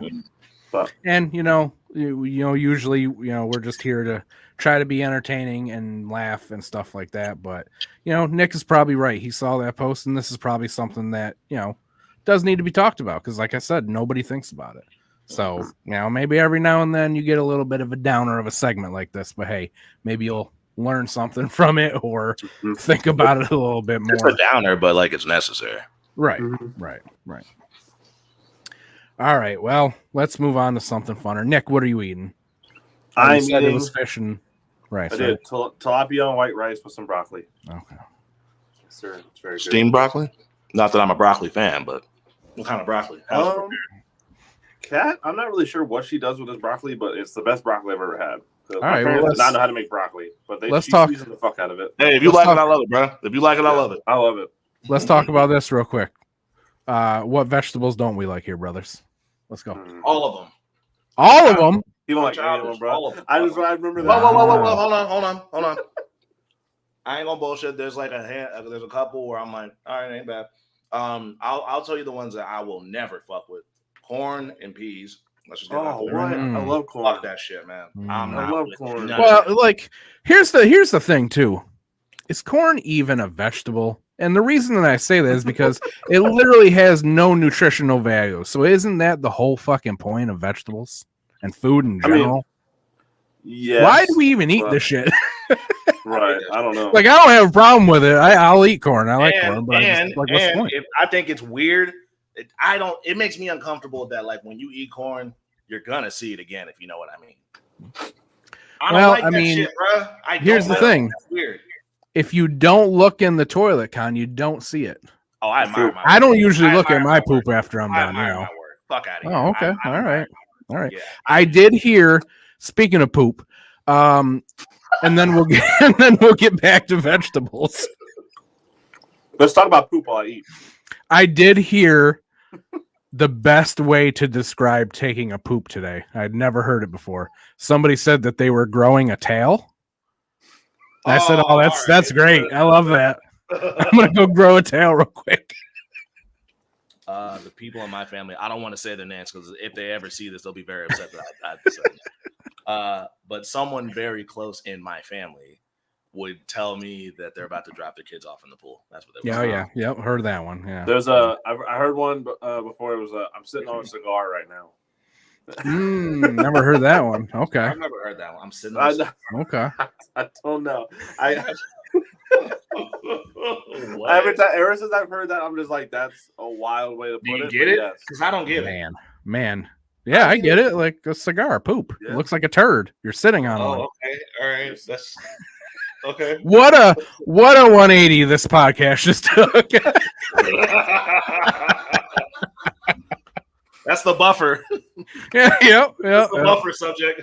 All right, so I don't like cauliflower. But other than that, I'll eat all the vegetables. Nick, I had Brussels sprouts for the first time. Oh, I love Brussels sprouts. Now, see, I was out at dinner with Sheila, her sister, and her mom. I think it was for Sheila's birthday, and her sister ordered Brussels sprouts. I never had them before. Now I don't like cabbage, and it's really like the smell and the texture is just really throws me off. So I'm looking at the Brussels sprouts and equating it to the cabbage, but everyone at the table is like, no, you got Brussels sprouts fucked up. So I had a little piece, and I was like, okay, not bad. And then her sister gave me like a really big piece, and I had the whole thing. Yeah, I had Brussels sprouts fucked up. At least the ones. You know why? You know why, Con? Let's hear it. I'm gonna give you an interesting fact that I learned earlier this year. The reason that everybody's fucked up about Brussels sprouts and they don't know how good they are is because back when we were kids, they were very bitter and gross. But farmers have actually bred them specifically to breed out all of the bitterness. So Brussels sprouts are completely different flavor wise right now than they were 20, 30 years ago. Yeah, they're completely different. Like you said, as a kid, I remember just growing up and like it was almost like a cultural stereotype that Brussels sprouts were fucking terrible. But like now, so you be hearing mad people be like, "I love Brussels sprouts," like they're absolutely delicious. What we like to do is first off, don't ever buy frozen Brussels sprouts because they're just that frozen shit is dead, bro. Yeah, they're just mush. Shit is dead. Get fresh ones. I like to take them. I toss them in a little olive oil and salt and pepper, put them in the air fryer until they're brown and crispy, right? And then I take them out and I toss them in a combination of maple syrup, sriracha, and a little bit of crumbled bacon. Ooh, interesting. Okay. And they are delicious. That sounds delicious.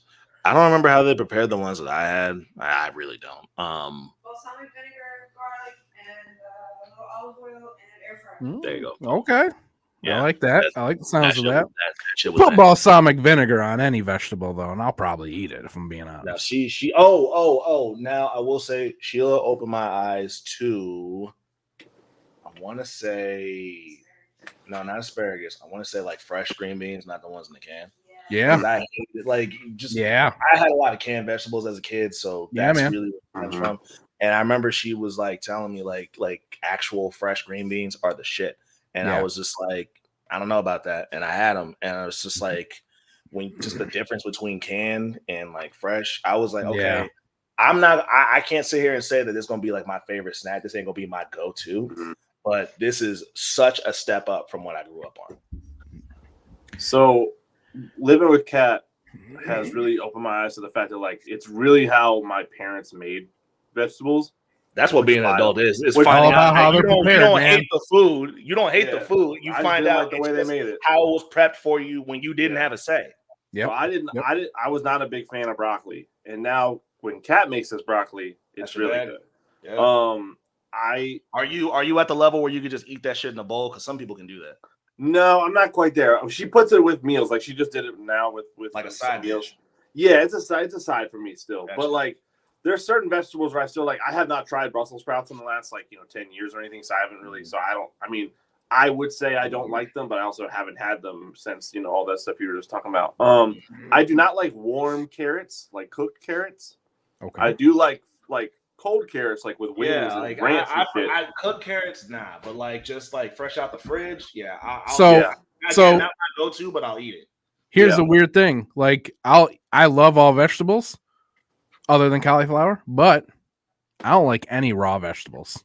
Cooked or I'm not eating them. Okay. I'm not mad at that. I mean, I do not like celery. Celery. I'll throw celery is like such a useless vegetable to me. It doesn't have a lot of uses. It's just so fucking bitter too. I'll just eat dental floss. I don't need it is very stringy. It's bitter. I'm not with that. Only thing that I'm going to use. I don't care. Only thing that I'm going to use celery for is if I'm making homemade chicken noodle soup, or if I'm making a slow cooked pot roast. It's one of the vegetables that goes into slow. Not to mention, bro, the smell, that celery smell bugs the shit out of me, bro. Like it just hits the nose weird. Yeah. But that's really it. I mean, I'm not a huge fan of green beans. Okay. I do like peas. I do like corn. Kat hates peas though, so I don't eat peas that much. I hate peas, bro. But I love corn. The way she makes corn, the way she makes broccoli, is so good. I think that's really. I mean, I like cauliflower, but like cauliflower, like with like buffalo sauce, like the way they like they make like vegan wings or whatever it is. When I was a little kid, when I was a kid, It's fire. cauliflower was my bag. Like I did enjoy it as a child, and then when I got older, I started eating it. Especially when I met Sheila, I started eating a lot healthier. She was putting me, they love using cauliflower for substitutes for a lot of shit, and we would just try that shit. Like I don't know, man. Like as a kid, it would hit, but as an adult, first of all, that texture is really odd. And then I'm like, what the fuck am I tasting when I eat it? Like I'm just not feeling it as a grown. You ever walk down like a city street and you come to like where the sewer vents are, and you get that like that wastewater sewer smell? That is what cauliflower tastes like to me, is that smell. Yeah. That, like deep gassy smell. Yeah. Like sulfur. Like that's the way that it tastes like sulfur to me. I want to get Kat in here real quick. Kat, baby. Hope that she hears them. If not, I'll get up and get her. Baby. Thank you so Baby. I ate the fish. I couldn't finish the rice. She might have headphones off. Hold on. I want to tell her she makes broccoli. Okay. That was nuts. Thank you. Hi, everybody. We're doing a podcast right now. What did we In get, case you couldn't tell from the dead air. Also, you didn't see Sheila made fresh lemonade too. Ooh. Oh, I need that, bro. I need that yeah. She went dumb. She went dumb. She blacked out, as some would say. She went got in her bag. Put her foot in it. Just put her foot in the cup and just stirred. You know what I mean? Yeah. I hate that saying, by the way. Put their foot in it. Anytime someone says, I'm like, you put your foot in this? Okay, tell us how you make your broccoli.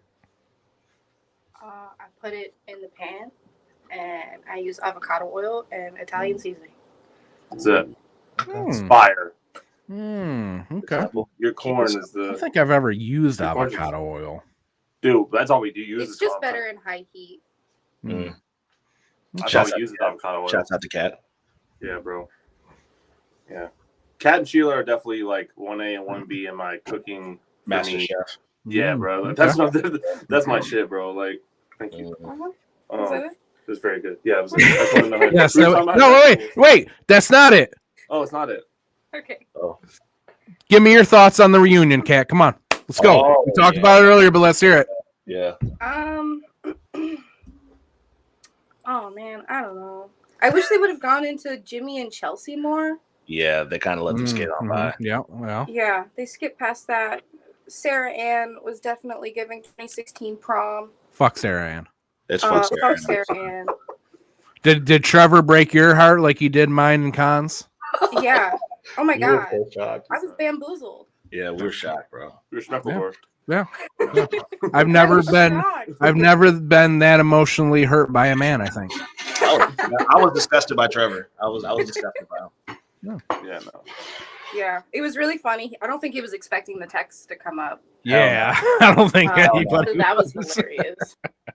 Nicholas Shea had the receipts, bro. That's He really that's did. He nutty, sure bro. did. He sure did. Yeah, that's crazy. All right, now she can leave if she wants. I just wanted to know what she thought. Bye, love you. Bye, I love you. Have fun. We'll Love do. you too. All right, so let's. We share my I girlfriend. always do that, and it always pops you guys. No. Look, so when me and Nick play online, sometimes like we could hear each other, in the background and shit like that. So there might be times where like like Kat might say something to Nick. She might say like or Nick might say to Kat, he might be like, "Hey baby," I'll be like, "Yes." Or if I call Sheila, I'll be like, "Baby, can you do me a favor?" And Nick will be like, "Yeah, what's up?" You did the other day, and I fucking was dying. I don't even know what it was. He was just like, I'm right here. Like, I was like, where's my girl at? I was like, I'm right here. I'm like, All right, so let's finish this up. Let's get into March Madrip. We're going from the Elite Eight. I'm calling it that. I think that's what it's called. And I remember we're going to the Final Four this week too. It's gonna be tough. It's gonna be tough. Yeah. This ain't gonna these be. are all tough. This ain't gonna be a easy one. No, these are all tough, bro. Oh boy. All right, this is where we're at. You guys probably can't see it, It's not Go to the Nick's next one. I fault. tried to make it bigger. It's not Nick's fault. It's not. It's just so many people. All right, so let's The get next into... the next slide though is it should be bigger. Yeah. Oh, okay. Oh, I see what you did. Look at you. Yeah. Look at you. It's like this guy's done it before or something. I'm not ready, yo. I'm not ready. He's an expert. I don't know. Some just tells me he's an expert. I can't wait for the next one. Him? I can't wait for the next bracket. What are Which we I don't doing? even know if y'all remember us talking about doing it, but I want to do it so bad. What was it? I remember us talking about, but I can't remember what it was. Oh, yeah, what is it? Worst wrestler. Oh yeah. Okay. Yeah. Another Listen, bro, bracket. I'm already pushing for Baron Corbin to be our bye. Listen, I'm just. Oh, I'm down for that. I'm pushing. Yeah, he for gets Baron a bye. Corbin to be the bye, bro. Mm-hmm. Yep. Yeah, Sure can. But I think that draft alone will be hilarious to like No. hear our fucking fuck this sports wrestling. Wait, dude, I can't fucking wait. Con is left Yeah, again. Oh, no, I'm Man, in. that's fine. All right, so let's take a look at Brack. Let's brack. We got bracks on brack on let's brack. brack. Let's brack. I want that on a shirt. Let's brack. Brack. Let's brack it up. All right. Y'all gotta go first, bro. I don't even want to be here. I don't have a decision yet. I don't think any of us do. This one's not easy at all. We need the None of Je- them are going to be easy. Hambo, We got you gotta Damian get the Priest from Jeopardy Money in the theme. Bank, Yeah. and then we got Montez Ford from Elimination Chamber last year, 2023. Hambo, you gotta download the Jeopardy theme for like when we're taking a long time. Yeah. Download the what? The Jeopardy. Oh, theme. the Jeopardy theme. Yeah, I thought about that before actually. Dude. I'm sitting there like, okay, I'm gonna just throw an answer out, and I really don't want to throw the wrong one out because I'm really, really upset. I don't like All right, this. I'm gonna go first. I'm gonna go first. Okay. Uh-oh. I gotta know who you gonna pick. I don't. I'm gonna say Damian Priest. Yeah. And here's why. So hold on. Whoa. As cool as this gear is, right? Right? Mm. I'm gonna say for me, it's 90% that jacket. Okay. Whereas I look at Damian and I go, this whole thing's a drip to me. I hear you. Okay. So Yeah, that's really where is. I'm going. That is We my gotta thing. get detailed. We gotta get fucking detailed to break this down. Yeah. Yep. Oh, man. For me, Now it's on YouTube. For me, I'm gonna pick Tez, and the Okay. reason why I'm picking Tez is He got that in real quick, Nick. the deciding factor for me is the fact that his wife made that. True. I do agree with Ham that like it's most of the jack. I do agree with that, but I think that's such an edge that the person who made this fit that we are all gushing about, he's married to her, so she could just make another one of these if he decides like, hey, like WrestleMania's coming up, should he find his way on the card, Bianca could whip another one of these joints up. So that's really what it is for me. Is that somebody so close to him, somebody that he's married to, somebody that he shares a home with, somebody that he shares a bed with, is responsible for this fit. That's cool as shit to me. I just realized I want the Street Profits to win that ladder match on WrestleMania. I didn't even think about it, but I really want it now.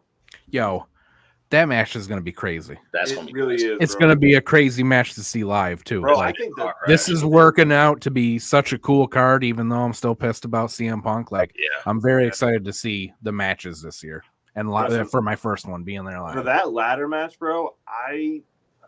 I'm seeing things about the Dudley showing up. Yo, they I'm just seeing said that it, bro. I don't know. Bully Ray was taken off the TNA roster page. So I don't know, bro. Listen, if that happens, bro, See that? I'm gonna Hey, fucking pop. hey, you see it? Yeah. oh, okay, Nah, okay. bro. Yeah.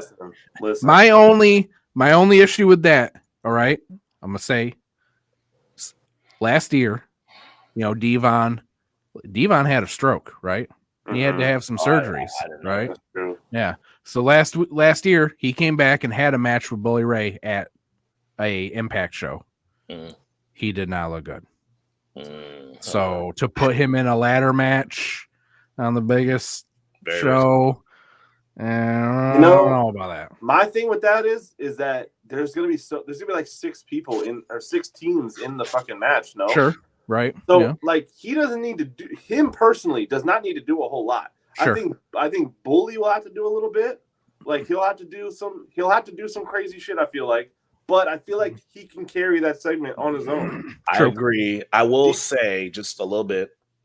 There might be an expectation from both Dudleys. If let's say, like hypothetically speaking, they do show up, there might be an expectation there, considering that they have a history with ladder matches or ladder-esque matches at WrestleMania. There might be an expectation there, but I do agree with you. He don't need to do a lot, but there might be some type of expectation there. I mean, if he participates in a 3D, I'll be okay. Yeah, like, you know what I honestly. mean? Like, yeah. He sets up a ladder. He participates in a 3D. I'm good, bro. Thank you for coming. Well, I mean, if it's Devon Dudley, he's got to set up a table, not a ladder. Oh, their table. Sorry, table. Yes. So it's whatever little things you can do, just do them. That's all I need. I don't need you to do anything crazy. That's true. Damn, bro. But stop stalling here, Nick. Stop stalling. Yeah, bro. Get to it. None of that helped me make a decision either.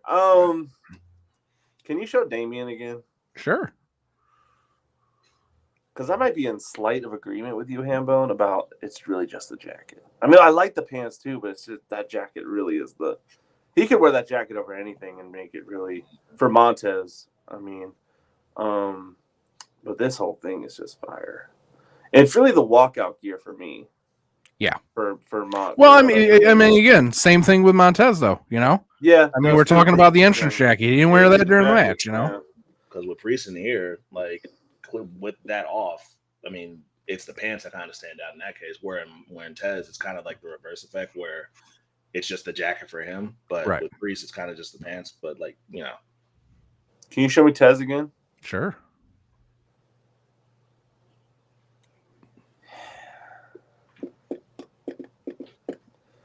Yeah, I think I'm going Damien.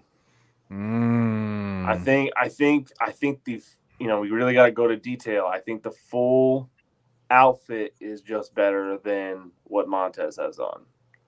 And I love the fact that Bianca made that shit, bro. Yeah. I love that shit. But that's definitely like a huge advantage for it, Con, like you said. Like it is very cool that like it's the creativeness of it all, you know what I mean? Like I'm big on creativity, so just the fact that like, and I'm big on in-house too. Like I'm super big on in-house. So that's like anytime I hear that, like, you know, your wife made it as opposed to like somebody who works for the company did it, like just the more in house, the better for me. So like that always just trumps it every time for me. But like I'm not mad at Priest. So Damien advances. You had a good run, Tez. Tez flew in this competition, bro. Tell Bianca to make some more gear for you, because please. That's a no-brainer for me. So we got Dom at WrestleMania 39 last year. Yeah. And we got Seth at Crown Jewel. I think it's also a no-brainer for me. It's a no-brainer for me. All right, so let's hear it, Con. I think I know where you're going. Dominic. Okay. Nick. Also Dom. Dominic. Yeah. You know what? I'm going to give it to Dom too. I don't know what's happening. How is it? How is it that fucking Dom Mysterio is getting this far? Hey, what if he's the upset? You know what I mean? Like, what if he's the upset? Well, he was in the top. Him and Ray were in. Oh, he was in the finals last year. They were in the final last year too. So I know. Is Dom a drip god? He might be. Is Dom a drip god? Hold on, bro. Is Dom a drip god? He might be. He might low key be a drip god. He just beat out our drip god. Yeah. Unanimously, by the way. Yeah. I don't know. I just can't believe. Like I it's not even that I can't believe it. I just, as much as I liked this look, I just did not think that it was going to get this far. Looking at everything else we had on that bracket, like I just can't believe that Dom's in the final four. The way the bracket worked out, man. The way the bracket worked out. I also would like to say that I'm really proud of us for not picking any of our buys, because Dave was our buy on the comedian bracket and he won. So like we didn't really even need to have the bracket because we already had picked the winner. But for this, MJF went out last week. Dom beat out both our buys. He beat out both our buys. I was just going to say that. Which I just thought of. Dom beat out MJF and Dom beat out Seth Rollins just now. That's fucking nuts. Wild. Love this shit. This is why I fucking love brackets, bro. We got some Brax on Brax. we got some Judgment Day matchups coming up. next time. Yes, sir. Speaking of, Oh boy. I would like to go first. okay, let's take a better look here. House of Black at All In. Rhea at Payback with a China tribute. Nick, you go. I know who I want, but you go. I'm picking House of Black. I really like what Rhea's got going on. I mean, she looks good in just about everything, and this is a little more of that. And I'm cool with the China tribute and everything, but House of Black doesn't do this shit very often.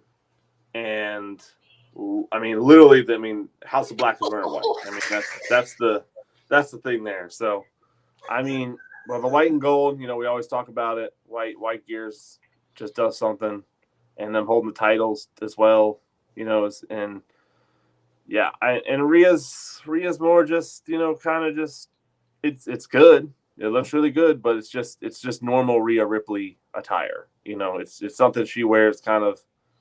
I mean, she wears stuff like that all the time, where House of Black doesn't really. And I personally just think I think Julia actually looks. If we're gonna just compare the girls, I think I like Julia's fit better than Rhea's here. Con. Yeah, I was gonna rock with Rhea, but I guess the real deciding factor is like she got that shit on. She's absolutely gorgeous, but it really is like, and it's a fire China tribute, bro. Like she really knocked it out of the park. But it is just a rendition of what she already wears all the time. Mm-hmm. It's no different. She keeps it black. That's her bag. We should all try to do that. And she's owned it. You know what I mean? She really has owned it. But I just get past it. But yeah, I gotta roll with House of Black. Can you go back to the House of Black picture? Is that Brody on the far right? I think Brody's on the right. Yeah, it is Brody. Oh yeah, if you're looking at it, yes. Okay, so everyone really likes Julia's fit. She did kill it. I personally really like Brody's fit. I like his mask a lot. Mm-hmm. Him being his build and being a big guy also helps with that too. But yeah, it pains me to not pick Rhea. But if we're just going based off of the fact that this is still something that she normally wears, yeah, I'm gonna rock with House of Black because they don't like Nick said, they don't do this. Yeah, I think this will be. They're calling House of Black. You know what I mean? They don't do this. Yeah. Right. Yeah, no, I think this has to be a unanimous one. I do agree that, Rhea looks great, but I mean, when does she not look great? But yes, it is very much just kind of a play on stuff that she wears all the time. She always wears that shit. Yeah. Mm-hmm. And like I said, I with this one, I look at Julia and I go, if I didn't know she was a wrestler, she looks like a fucking pop superstar or something like that. She looks like she's somebody. Yeah, she leads the bands or something. Yeah. House of Black advances. So do.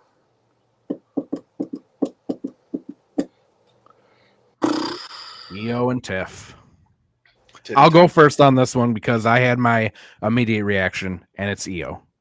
Oh. As cool as Tiff's is, I like Tiffany's and all that, but I can't get over. Tiffy time might be over, bro. I think it might be because I can't look at Io's and not go, that's just a fire fit.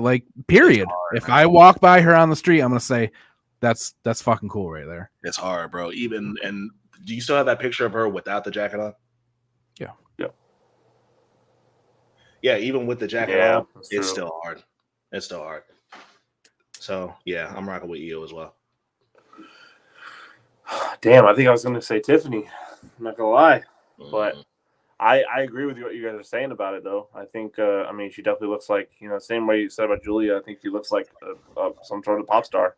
Yeah. She looks like some sort of, artist or musician or something, and she's about to go on stage and, kill her set. That's what she looks like. So, but Tiffany, it is just basically wrestling gear. it's not, she just looks good in it. That's really, that's probably what it is. I mean, essentially, because I mean, she doesn't have like a crazy jacket or anything. She came out just like that, you know. But I mean, think it's hard when it's something like EO's look.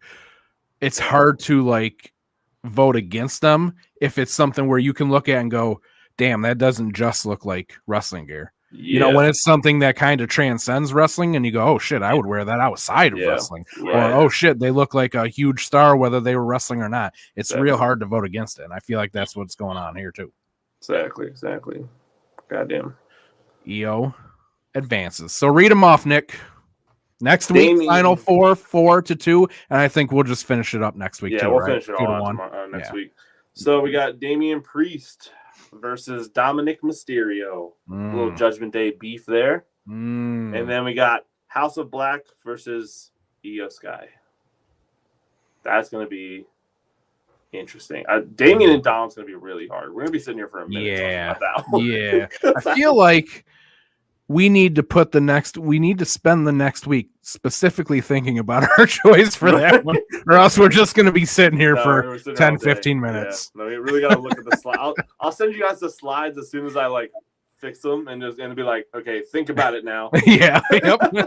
Start thinking about this shit now. So please, have your answer when we get to it, because we're not going to have all that time. Yeah, I'm just going to throw this up here to close it. I had a pretty cool weekend. Did you? Got to meet Victoria, who is one of my all-time favorite women. I've now met 4 of my 5 all-time favorite women. A legend. I'm also a huge TMNT fan. I got to meet the April O'Neil, Judith Hogue. She was lovely. She was pretty much exactly what you want if you get to meet a celebrity that you look up to. And then today I drove 3 hours to meet the Lucha Bros. So it's a cool little weekend of meet and greets. You know what sucks, dude? I found out Sting was in Richmond this weekend. Oh, really? So upset. So upset. I did not know that was happening. I didn't know it was coming up. I didn't know anything. So it was what was it for? Like, it was a convention. I think it was like Galaxy Con. Yeah, so we have a friend, Alex, who went there, and she texted me. She was like telling me all the wrestlers who were there. So she was like, yeah, it's this event that I'm not too familiar with, but these wrestlers are gonna be there. Which I was telling Sheila, it needs to be another conversation because Alex and Joe don't watch wrestling, but as of late, like they both have been texting me and or Nick, showing us like, hey, look. It's a wrestler. And so it's just like, I'm ready to sit them down and be like, look, okay, clearly y'all know who these motherfuckers are without us having to tell you. Just fucking watch it. You guys are fans. Yeah. Yeah, you guys, I feel like you guys are warming up. But yeah, she texted me and was like, yeah, it was like Matt Hardy.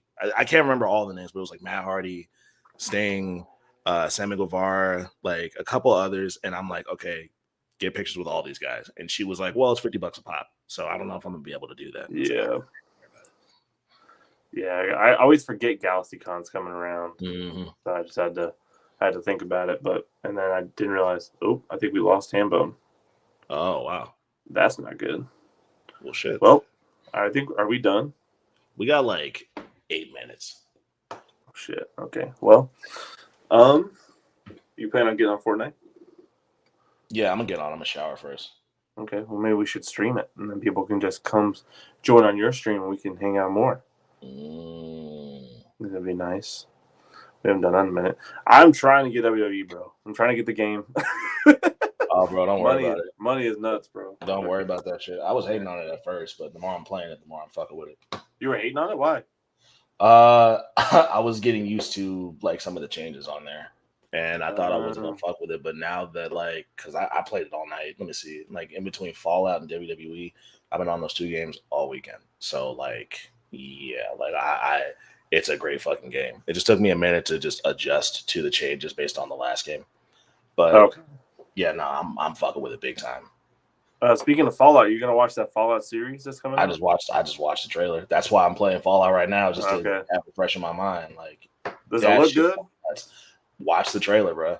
Yeah. Watch the trailer. That shit looks well. Me as a Fallout fan, I marked the fuck out. Like that shit looks fucking nuts. But yeah. Cool shit. Yeah, I saw the Alright. trailer and I was like, damn, I didn't even know they were making this. Yeah. Did you hear bro, about the it comes out Among next Us? I sent you the Among Us series too. month. I thought that was a joke. But then When it I was saw just Randall Among Us Park, I was kids. like, "Oh yeah, this is gonna be funny as shit." Randall Park is Yeah, funny bro. as shit, man. He's funny. And as that's shit. not even like the full cast yet. They're supposed to announce a bunch more later. Oh, okay. Because there's a bunch of other colors. They just announced like red, blue, and green or whatever. I'm gonna guess. I'm gonna just make a little prediction that Aubrey Plaza will probably be somebody announced in there. Oh, that would be sick. Aubrey yeah. Plaza and Among That'd Us. be Yeah. sick. There you go. Hey, Hey, hi. I just had Hello. a technical problem. Love that. That was weird. My whole house, the power just went out The for whole like house 5 went out? seconds, came Oh, right no. back on, but then my internet wouldn't come back on immediately. So Jesus. that was cool. Fuck. Yeah. So what were you guys talking about? Among Us. And Oh, okay. Talking about shows Yo. coming up. Oh, I'm about to check out. They got that documentary series about to drop, the dark side of kids TV. Definitely. Oh, that yeah, I dropped watched tonight. that too. I'm watching that. I gotta watch So before I went out there, Nick, what I was going to say was, if one of my as somebody who goes to a bunch of meet and greets, one of my pieces of advice to people who want to meet people is make sure that you follow any Comic-Cons that are in that. Mhm. in whatever amount of time that you will travel. Follow Yeah. them on Facebook Yeah. because wrestlers go to these things all the time and they're always going to announce them. That's how I find half of mine. Right Yeah. now, I'm considering whether or not I want to drive down to Pittsburgh the week after WrestleMania for Steel City Comic Con because Christian Cage is going to be there. I don't know if I want to do it. That's 6 hours back, 6 hours there, 6 hours back by myself. Did it for Sean. Don't know if I want to do it for Christian, but I know you got really personal earlier. I don't think you want to go meet Christian. Oh wow! you know what? You got a point there. Yeah, I wouldn't do it. You Sorry. got a point there. The joke was there. I had to make it. No, I don't care. I have no shame. Nothing like that shit offends me. That's funny. That's funny right there. That's crazy. And on that, see you next week, you fucking marks. Keep it kinky.